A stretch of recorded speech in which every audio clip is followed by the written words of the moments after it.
Deputeti i koalicionit vetëvendosje guxo Alternativa Nezir Kraki ka bërë publik deklarimin e rregullt vjetor të pasurisë, ku bie në sy veçanërisht koleksioni i tij i veturave, me një vlerë totale që arrin në rreth 229.000 euro. Sipas të dhënave të publikuara nga Agjencia për Parandalimin e Korrupsionit, Kraki posedon 5 vetura, shumica prej tyre të kategorisë oldtimer, të cilat përbëjnë një koleksion të veçantë dhe me vlerë të konsiderueshme në tregun e automjeteve klasike. Vetura më e shtrenjtë e deklaruar është një Volkswagen i vitit 1952 me një vlerë prej 115.000 euro, që përbën edhe pjesën më të madhe të këtij koleksioni. Ndërkohë në listë figurojnë edhe BMW e vitit 2024 me vlerë 40.000 euro,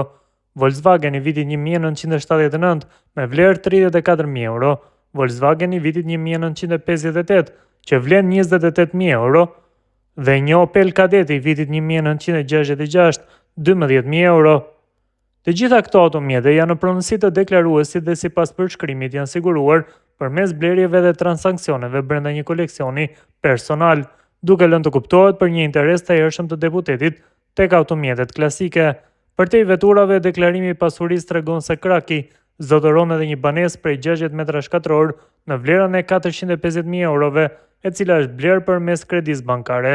Sipas dokumentit, ai ka marrë kredi në vlerë totale prej 372.000 euro, nga të cilat aktualisht i ka mbetur për të shlyer rreth 227.000 euro me afat kthimi deri në vitin 2035. Në aspektin financiar, deputeti ka deklaruar edhe mjete të kursyeera dhe para të gatshme në vlerë rreth 16.500 euro të shpërndara në institucione bankare brenda dhe jashtë vendit, përfshirë një depozit në Francë dhe një llogari në Kosovë si dhe para kesh.